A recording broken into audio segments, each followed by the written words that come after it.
همراهان گرامی سلام، وقت شما بخیر.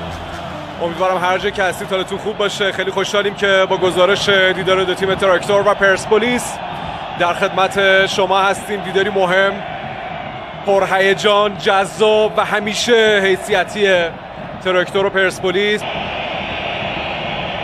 تراکتوریا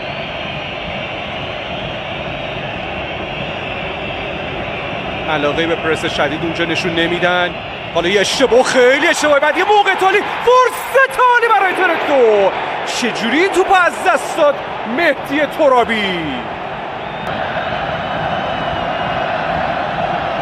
نتونست عکس در پاس بده تیبور هالیلوویچ. امیرحسین حسین زاده حالا با سر شجاع توپ رو دور میکنه.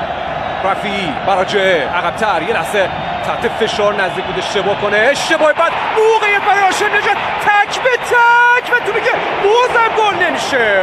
پیام نیازمنده که نمیذاره تراکتور به گل برسه.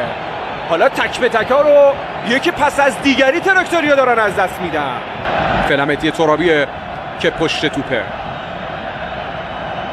حالا ارسالش انجام میده داخل محوطه جریمه. موقعیت برای تراکتور، این ضربه از امیرحسین حسین زاده و بازم خبری از گل نیست. در 57مین دقیقه بازی میخواد که تو برن و از ارسالش استفاده کنن. مهدی ترابی ارسالش انجام میده رو دروازه و توپی که اونجا یه تیکه تبدیل به گل میشه. تبدیل به گل میشه مهدی ترابی. نتیجه بازی رو 1-0 میکنه. چه ضربه ای زد و پیام نیازمند که تسلیم میشه سر این ضربه. فکر کنم فکرش هم نمیکرد توپ مستقیم بیاد به سمت چارچوب. تراکتور 1، پرسپولیس 0. موجی از شادی روی سکوها. ابرقویی در کنترل این توپ مشکلی نداره. میلاد محمدی لب خط هست اونجا، توپ رو میبرن به وسط. موقع برای حرکت شکاری، یه ضربه از رویدون توی دروازه. گل که اونجا نه، داور در سوت خودش دمیده و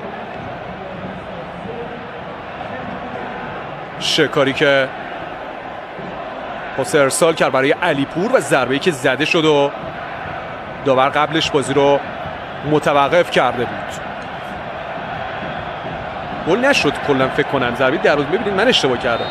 عرض زمین رو طی میکنه. این سمت هم بازم تراکتوری هست تا به توپ برسه. دانیال اسماعیلی فر، خود اسماعیلی فر و توپی که همچنان یاران تراکتور در اختیار دارن. تیبور هالیلوویچ، خود هالیلوویچ از پشت محوطه جریمه با داخل پای چپ 1/16 جام حذفی.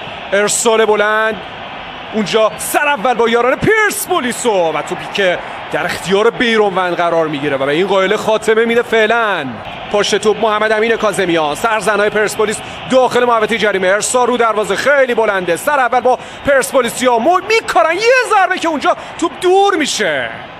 توپ بلوکه شد و برگشت. یه بار دیگه، یه فرصت دیگه، یه موقعیت دیگه، بازم داخل محوطه جریمه و توپی که از کنار دروازه به بیرون رفت. شاید از آخرین بخت تیمش استفاده کنه برای زدن گل، به تساوی کشوندن بازی. نگاه ها به بیژن حیدری هم هست تو این ثانیه ها. ارسال داخل محوطه جریمه، یه ضربه سر اونجا. بیرونوند تلاش میکنه توپ رو بگیره. اونجا توپ در درون دروازه قرار گرفته. توپ در درون دروازه قرار گرفته. تو ثانیه های پایانی، تو شلوغی دروازه باز شده. شادی و خوشحالی برای بازیکن‌های پرسپولیس. بالاخره بازی 1-1 شد. تو چه ثانیه‌ای؟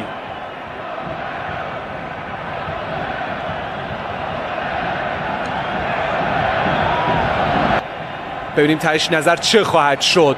آیا بازی 1-1 مساوی میشه یا خیر؟ بله، بازی 1-1 مساوی میشه و گل مورد تایید قرار میگیره. روی سکو حالا بیشتر دارن تشویق میکنن هر چقدر میگذره. تیبور هالیلوویچ، پاس عالی، موقعیت عالی، فرصت خوب برای تراکتور و توپی که از کنار دروازه به بیرون رفت. اوه چه صحنه‌ای، چه موقعیتی. محمد نادری و امیرحسین حسین زاده دوتایی تو این صحنه تک به تک و از دست دادن. ببینید اینجا این ضربه چیپه که نگرفت، تو چارچوب نبود. احمدزاده اونجا بلند شد، ضربه سر رو زد. فرصت برای پرسپولیس، خطا هست کارتم به نظر خواهد داشت که همین اتفاق هم میفته. اخطار رو گرفت به خاطر متوقف کردن محمد امین کاظمیان و کارت دوم که اونجا اخراجم میشه.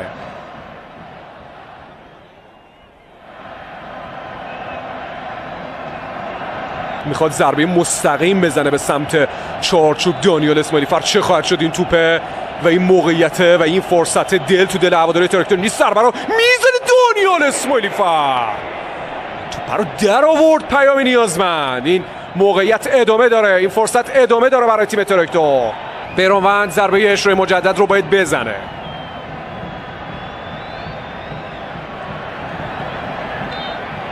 سوت پایان بازی و خب این رقابت و ماراتون به ضیافت پنالتی ها میکشه. مصاف حسین زاده با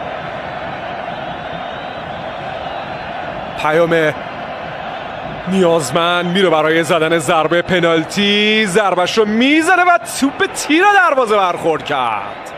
چراغ اول روشن نشد. کنانی زادگان میزنه و توپ رو در درون دروازه قرار داد. ضربهشو میزنه دانیال اسماعیلی فر و میگیره پیام نیازمند. حالا کار برای تراکتور سخت‌تر میشه. روحیه تیمشو برمیگردونه یا نه برمیگردونه. گرفت. حالا نوبت بیرانوند بود که پنالتیشو بگیره. میره که بزنه مسعود ظاهر کاظمینی. ضربه او و توی دروازه. یکی از چراغا رو بالاخره روشن میکنه بعد دو پنالتی. ضربهش رو میزنه کاظمیان و خلاف جهت توی دروازه. گل بعدی برای پرسپولیس. ضربهش رو میزنه خام رو بکوف و توی دروازه. گل بعدی. ضربهش رو میزنه و توپو گرفت بیرانوند. بازی پرهیجانیه، واقعا پر استرس. کریم آذر میزنه توی دروازه. گل.